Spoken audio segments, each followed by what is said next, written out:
maswerte tayo ngayong araw na to kasi ang padala po ng main office na speaker, isa lang talaga. Per schedule, isa lang. Pero ang bisita natin ngayon, not only one, but two, but three, but four. Ako sila.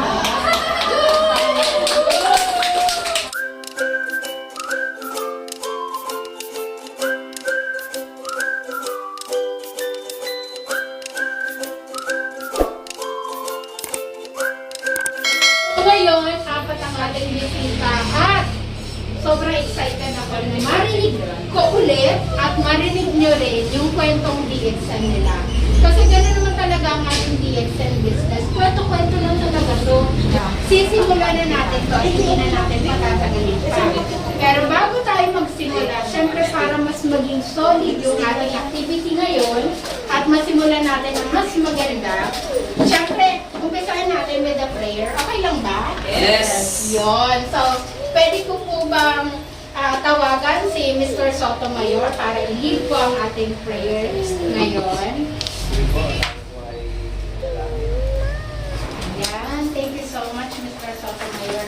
Siyempre, ang unang magsasalita at mag-share sa atin ang kanyang kwentong DXN ay yung padala mismo ng ating management, ng DXN management, na talaga namang isa to sa mga hinahangaan ko na hindi man halata pero ipupuin ko na mommy of five. Siyempre tayo mga babae, hindi tayo magpapahuli pagdating sa discarte sa buhay, diba? Sino at dito ang gusto ng libreng DXN products? Libre. Lahat tayo siyempre, diba? Yun ang dahilan kung bakit natin kailangan pumunta ng opisina, umupo, makinig, at umattend ng paulit-ulit-ulit. Bakit paulit-ulit? Kasi hanggang hindi mo yan ay papaliwanag sa kaibigan mo, kumari mo, kapitbahay mo, tungkol sa produkto ng DXN, huwag mong tigilan umattend. Kasi kung kagaya ko ikaw, mahina ang memorya, aminado ko. Mahina ang memorya ko, mas gusto ko kuma-attend. Kasi bakit? Dito kasi, pag nakakapakinig tayo ng training, ang naririnig natin madalas, positibo. Tama ba? Ang mga nakakausap natin, positibo. Dito nabubuhay yung mga pangarap natin, nagkakaroon tayo ng bagong pag-asa, na hindi pa malahuli ang lahat. Diba? Kayo huwag tayo magsawa.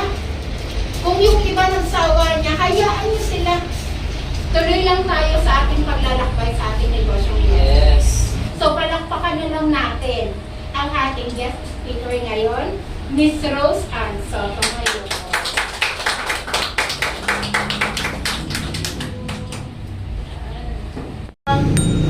Talagang sabi ko, Lord, mahirap na kami, parang kami ay may scam. So, nag-ask ako ng guidance mo, saan ba talagang company ako dapat magulong? At alam niyo ba, ang bilis ang sagot ni Lord, kasi paglabas ko ng simbahan, nakuha ko na yung flyers na nag-i-invite sa akin papunta dito sa DXN. Ayan. So, February 2013 po yun, around 5:30 p.m. ng hapon. Paglabas ko ng simbahan, nakuha ko yung flyers at doon ko na-realize na ako ay isang mommy at I really mean DXN business. Dahil sa yung why ko, ako ay lumaki sa lola ko. Gusto ko na habang lumalaki din ang aking mga anak, ay nakikita ko sila at alam ko ang bawat character ng aking mga anak at anuman ang mga pinagdadaanan nila, ay kaya ko silang lapitan, kaya ko silang yakapin, kaya ko silang kausapin dahil kilalang kilala ko ang aking mga anak.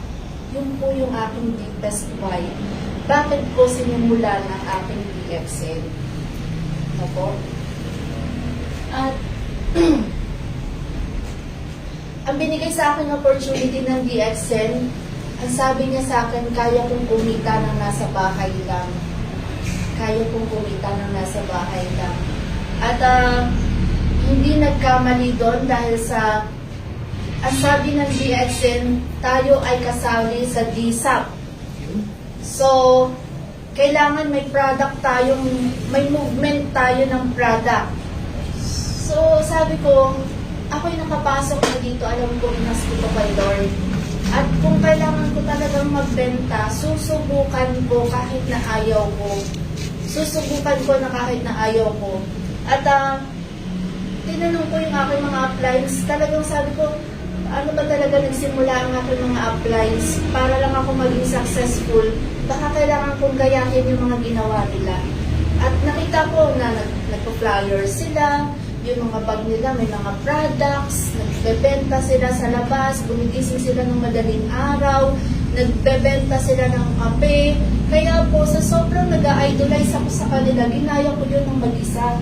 Ayan. Ayaw ko pong mam-flyers sa mga lugar na alam ko may kakilala ako dahil nahihiya ako na baka ako'y ma-reject sa kanila.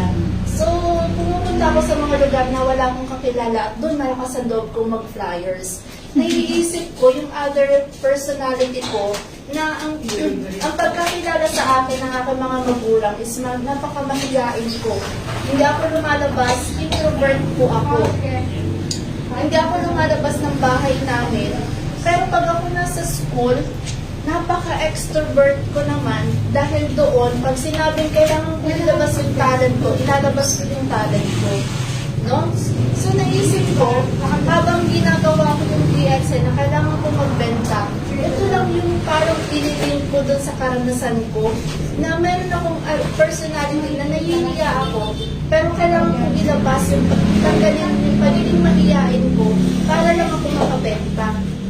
Kasi alam niyo po, yung first benta ko ng product, nakita ko may tubo. Kasi discounted lahat ng ating mga products, may tubo.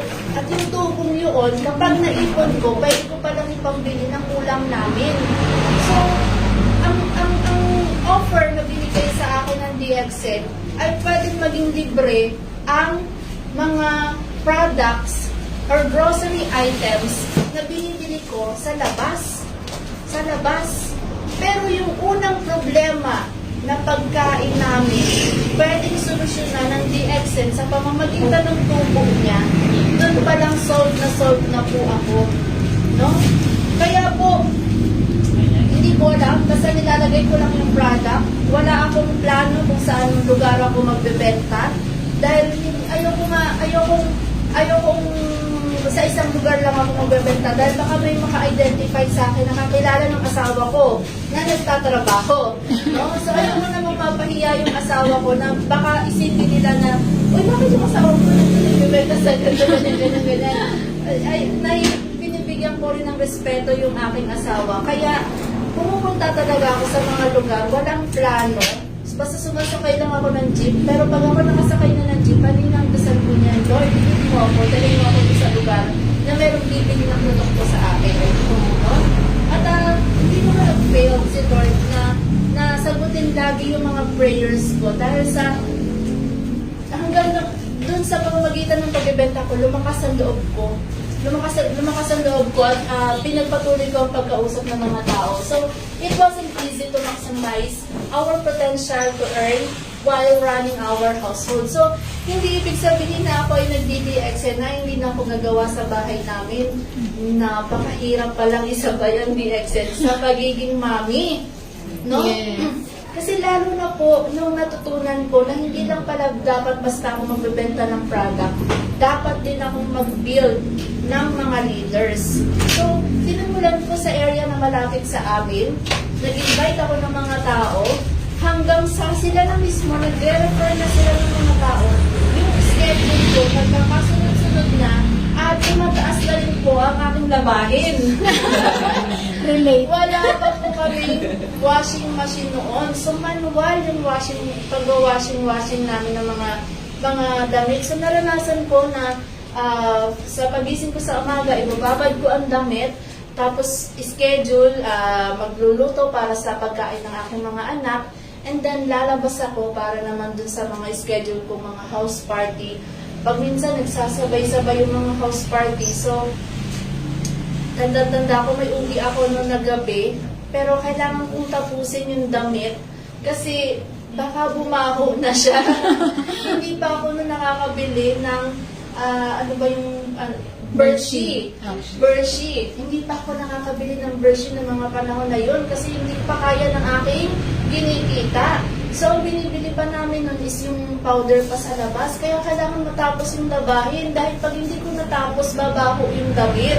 At pagsusuot yung aking mga mahal na mga anak at ang aking mahal na asawa ng hindi quality na laba. No?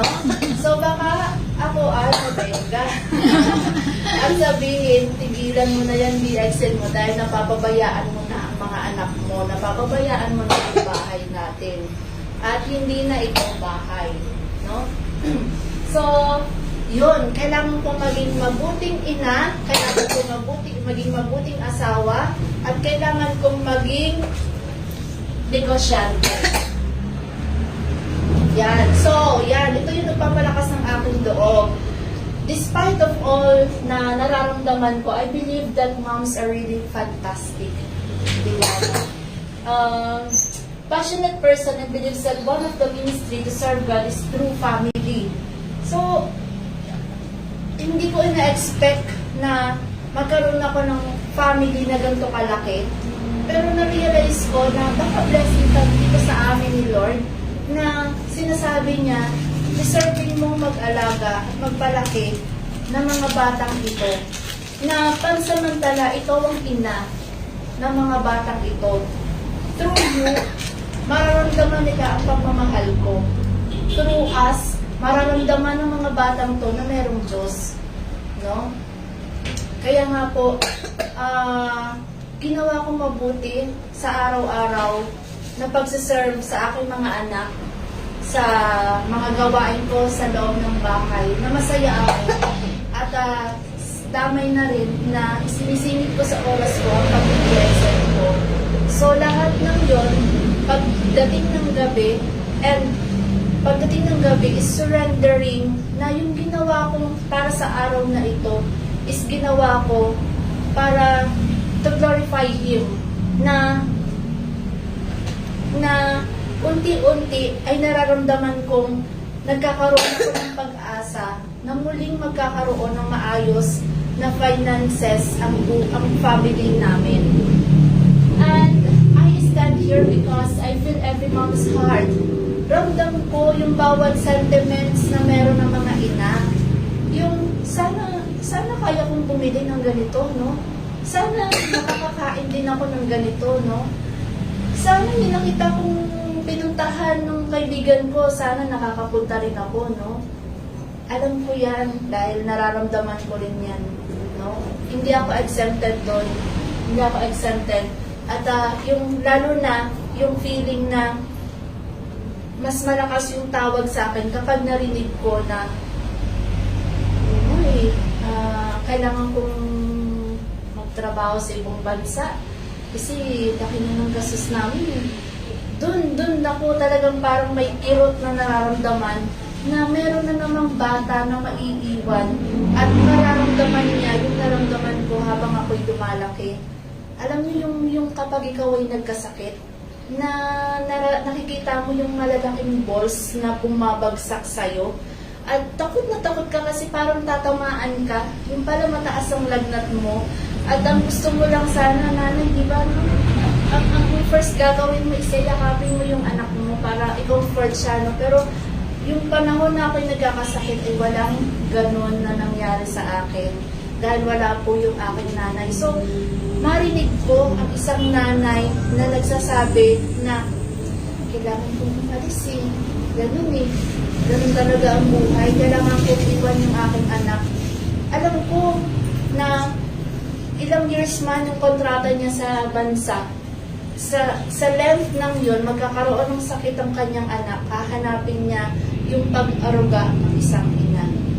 At masakit yun para sa akin dahil sa nadudurog ako dun sa na-experience ko from kung paano ko lumaki nawala ang aking magulang.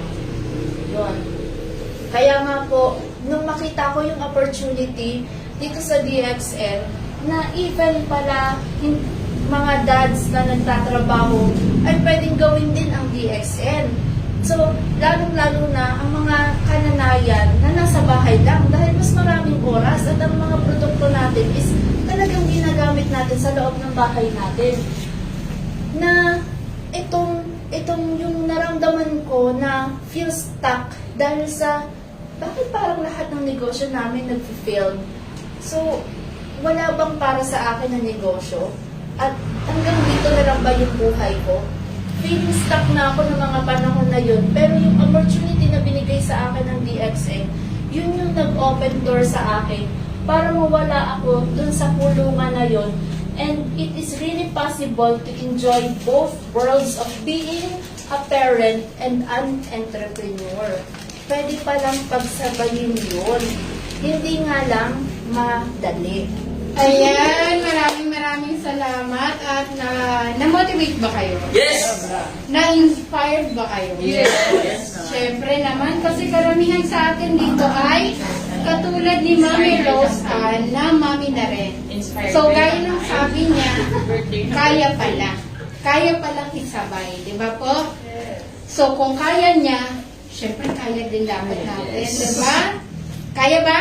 Yes!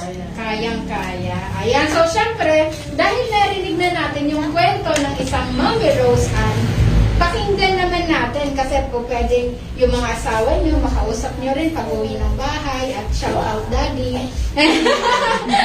Ayan, so pakinggan naman natin ang kwento ng isang supportive na asawa. Ayan, sabi ni Oo. Ayan, sabi ko na nga. Oo, kasi sigurado ako na meron din namang nakaka-relate at dahil Father's Day, di ba? Yes. Father's Day. So ngayon, pakinggan natin yung side ng isang mister na sinusuportahan din yung pagdidingit sa isang Mami Rose Ann. So, palakpakan natin. Sige, Ate Julie, inumin mo muna yan. Huwag mo lang imubuhos sa katabi mo. Ayan. So, palakpakan din natin at pakinggan natin ang kwento ng isang Mr. Sotomayor.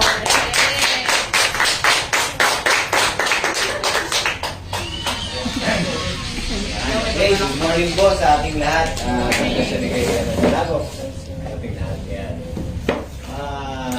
Ano ba? Paano ba tayo nagsimula sa DXN? At para tayo magpapatuloy sa DXN?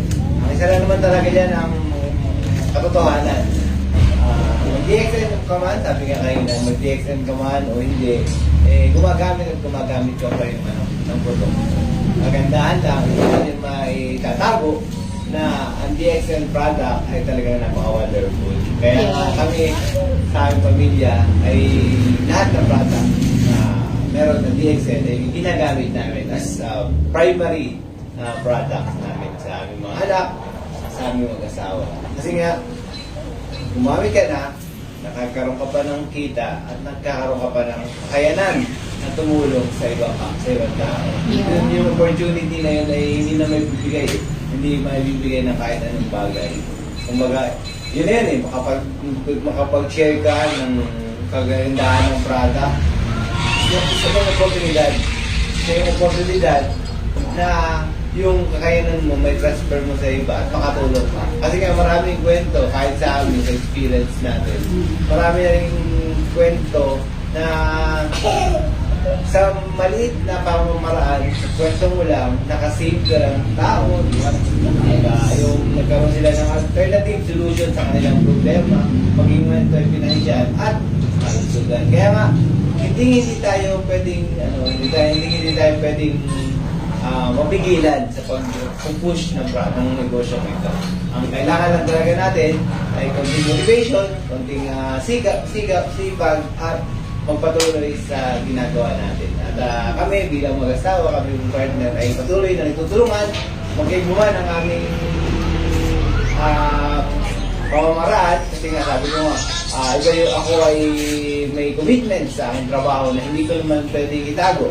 Hindi ko rin naman pwedeng hatiin. Sabi nga, mahirap naman kasi dalawang ilog. Mahirap naman, wala kang mapupuntahan. Yes. Pero ang mahalaga ay sa bawat lakad na pinupuntahan ko, dala-dala ko yung DXN na ako. Kung kailangan mamili, pipiliin mo lang kung saan ka man makarating. Yun lang po. Napunta po ako sa DXN dahil sa income.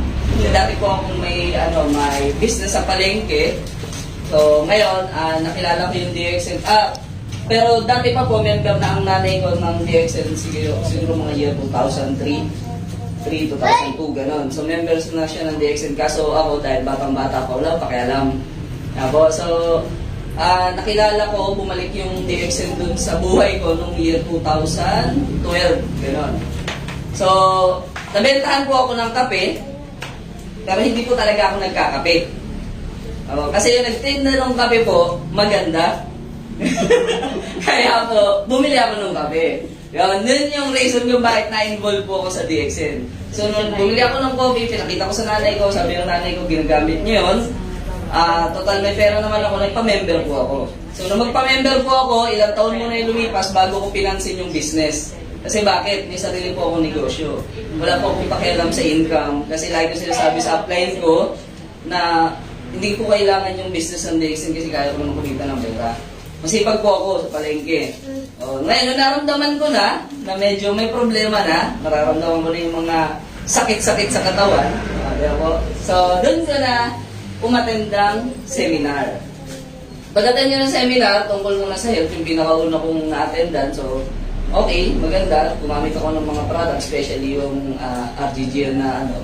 Tapos, nung sumunod na-attend ko about sa business. Umattend po ulit ako, tapos mga ilang attend pa, binitawan ko na lahat ng business ko sa labas, lahat ng ginagawa ko DXN. Apo. So ngayon, hanggang ngayon, kumikita naman, dire-diretso, wala naman po akong boss. Apo. Wala pang asawa, kaya wala nagkokontrol sa akin. Apo. So sa ngayon, wala naman pwedeng pumigil sa mga ginagawa ko kahit saan ako pumunta, kasi ang ginagawa ko naman po is tungkol sa DXN lang. Kaya wala talagang aawat. So, yun lang. At isa pa po sa napansin ko, napakaganda po, napakasaya po talagang gawin yung DXN, especially sa mga nanay. Kasi karamihan naman po rito is nanay. So, sa ating mga, kayong mga tatay, sa ating mga tatay, kayong mga tatay, ang kagandahan kasi dito, teka lang, siya po yung aking upline, siya po yung nagtinda sa akin ng kape. Hindi ko naman alam na pati siya mabibili. Yan eh. Buy one, take one pala. Kasi yan nga po, maganda yung business, pinatunayan po sa amin ng DXN. Ang DXN po, napakadali po i-market ng company ng DXN. Kasi lahat ng certificates, mga kailangan patunayan, kahapon, kausap namin. Owner ng service center po ng UAE. Ako, gano'ng katindi yun. Umuwi siya ng Pilipinas, pumunta siya ng Kabuyaw kasi bumili lang siya ng product, siguro nabibili ng product. Tapos inalam niya kung gano'ng kalaki yung difference ng presyo ng Pilipinas dun sa UAE. Tapos, alam niyo po ba na dahil doon, mas lalo kami na-encourage na i-promote yung DXN. Ako, bakit? Kasi sabi niya, doon sa UAE, hindi ordinaryong tao yung mga gumagamit ng DXN products doon. Kundi, sabi niya, chic. Noong una, hindi namin alam, ano yun? Royal family. Lahat ng customer na bumababa doon, it's either Harry, Reyna, mga yun ang nagtitiwala sa mga produkto ng DXN. Kaya doon pa lang, kaya hanggang ngayon kinikilabutan ako pagka naririnig yun, pag naalala ko yung sinabi niya. Doon pa lang, kaya po tayong ordinaryong tao, duda tayo sa produkto ng DXN, samantalang sila, solid na gumagamit sila ng DXN. Kaya doon wala silang pakialam sa presyo ng product. Every time na bababa doon, bibili. Kaya napakarami po ng member sa UAE. Halos lahat doon member, user ng DXN. Kaya yung office ng DXN po doon, yung kinikwento niya, wala masyadong training doon, wala masyadong paliwanagan. Kasi ang ginagawa lang ng mga tao, i-search yung DXN sa UAE, kapag nalaman nila na lahat ng certifications, nandun lahat ng patunay na yung produkto ng DXN is maganda, pupunta na lang sa office ng DXN para bumili ng pa-member. Automatic, wala nang paliwanagan. Samantalang dito sa Pilipinas, na lagi ko sinasabi, di ba? Gusto mong magnegosyo, mag-DXN ka. Gusto mong gumamit ng product, mag-DXN ka. Gusto mong makaalis sa health problem mo, mag-DXN ka. Ano sabihin? Safe ba yan? Pinakita mo ng certificates, ayaw pa rin maniwala. Di ba po? Kaya nga po, pwede pa ba natin kontrahin yung certifications na yun, international na yun? Di ba po? Ipapasaba ng ISO na 2 pa, sabi pa nga 3, di ba? kung hindi safe yung product natin. Kaya sa quality ng product, wala na pong pag-uusapan.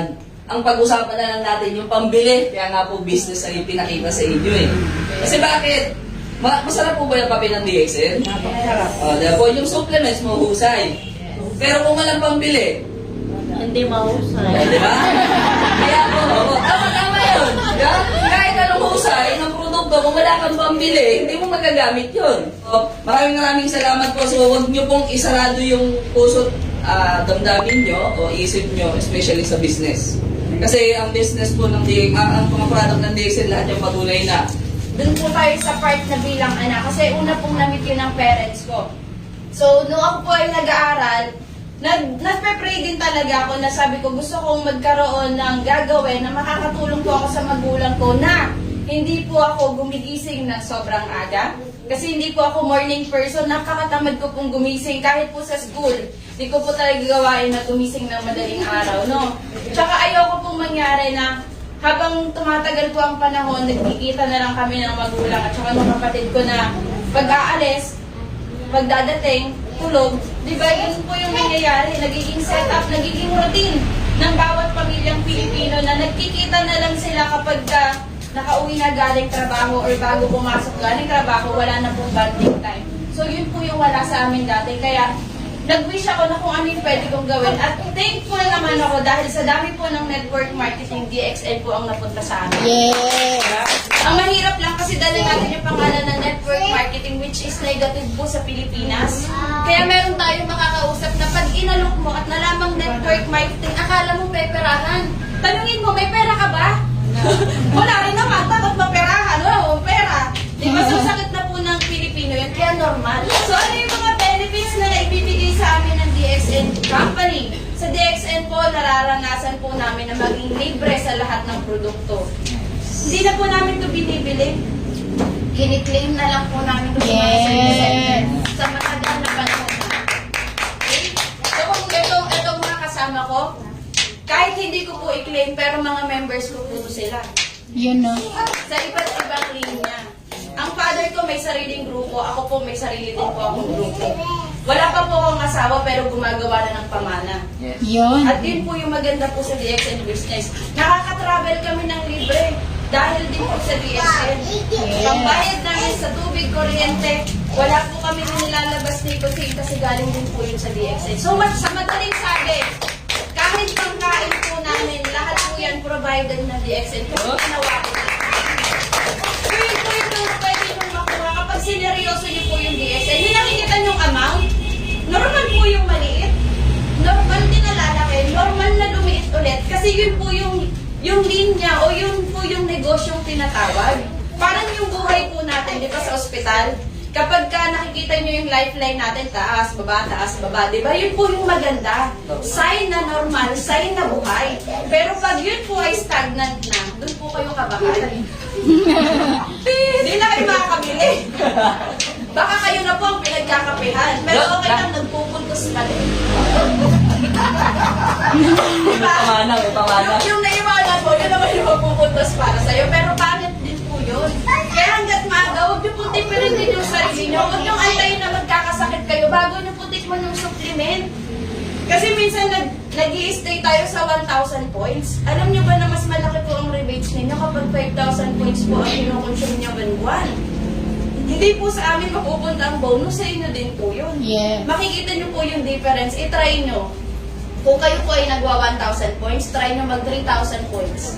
Tingnan niyo kung gaano po malaki yung difference niyo.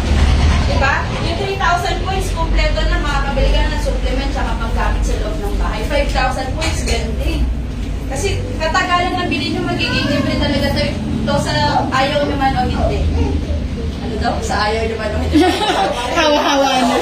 Grabe. Sabi sa inyo, may isa lang ang collection nito eh. Diba? So kahit ayawan nyo po yung DXN, sabi po ni Sir Kevin, babalik at babalik din po sa inyo yan. Kung nagdadasal po kayong mawala ang sakit nyo, nagdadasal kayong mabago yung buhay nyo, ibibigay ni Lord sa inyo yung DXN kasi po ito yung tamang po. Yes! Siguro, yung benefit ng DXN Plus, isa pa sa magandang benefit ng DXN na nabigay sa amin is regarding po pagdating sa mental health. Kasi ito po yung number Yes. Kasi nung pandemic, ang dami pong na-stress, ang daming na-depress, ang daming nagkaroon ng anxiety kasi ang daming iniisip na hindi na po magkasya, parang sasabog na po yung isip nila. At thankful at lucky din po ang DXNA mayroon yung sunya, naalala niyo po yung sunyang binanggit kanina ni Yes. Partner Rosan. Nakatulong po yun na ma-organize pati yung isip po namin. So yung nabanggit, happyawan natin kasi may nagtanong kanina. So yung sunya po is mind exercise. Hindi po siya mahirap gawin. Kumbaga, alam niyo po yung meditation or yoga, familiar po kayo doon, parang ganun lang. Pero hindi po tayo magbabali ng buto. Kaya sa yoga, no? So yung sunya po natin, pwedeng nakaupo, pwedeng naka-Indian sit, Indian sit, tapos nakaupo lang po kayo ng kalmado, nakapikit ang mga mata, nagbibilang ng pabaliktad. Parang nire-reverse po yung ating isip. Nagre-reset po tayo ng ating isip. Nakakapagpakalma ng ating isip. So, sa ganung pamamaraan po, pagbibilang ng pabaliktad, nagre-reverse or nagre-reset Pabaliktad na daw tayo. ba? Parang yung cellphone, hindi po kayo ibabaliktad. Yung isip lang yung pagbibilang. No? Parang yung cellphone po ninyo, di ba kapag puno-puno na, hindi po siya gumagana. Yes. Problema ko ano Ma'am Elsie kanina yun. Naghahang yung cellphone. So tayo din, pag marami tayong iniisip, naghahang ka din. So daw sobrang dami, loaded ka na, nakaupo ka na lang nakatulala, wala ka nang magawa kahit magsaing. Hindi ka na nga makakain eh. Diba? Kasi kaya isip mo. So ganun po yung gagawin natin sa isip natin, parang cellphone, i-restart lang natin. Ang restart naman po ng ating isip, yun po yung tinatawag natin na reverse counting. Sa pinakasimula, nagbibilang ng 9 to 0. So, para sa isang bilang, inhale, then exhale, 1 count po yun. Pero mag-i-start tayo sa 9. Kasama po yung 0. Kasi ibig sabihin ng sunya is nothingness. So, 0. I-reach natin yung 0 level po ng ating katawan. Parang ang gulo-gulo, no? Kung maririnig nyo pa po yung buong presentation, sasabihin pa po nun, malalaman mo na minsan, hindi ikaw yung may-ari ng sarili mong utak. O, diba? Lalong lumalim na. Lalo na kayong nakatitig sa akin. Ganyan na kayo. Diba? Pansinin ninyo, may time na nag-iisip tayo ng ibang bagay na hindi naman pala natin dapat iniisip. Yes. For example, ako may problema na akong sarili. Nagkwento si tita sa akin. So, isipin ko na rin yung problema niya. So, dalawa na kami ng problema. Diba? Damay Na ka. hindi naman pala dapat akong problema kasi meron din akong sariling akin. Inaawit ko lang siya. So, ang nangyayari, yung isip ko nagiging loaded.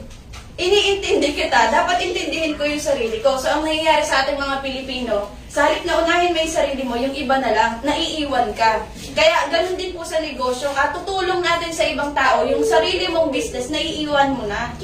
So, magkasama po ang DXN at Sunya. Nagkaroon po ng DXN dahil din po sa Sunya. Yes. So, meron tayong mga presentations dyan. So, siguro sa susunod na natin itatangal. Pwede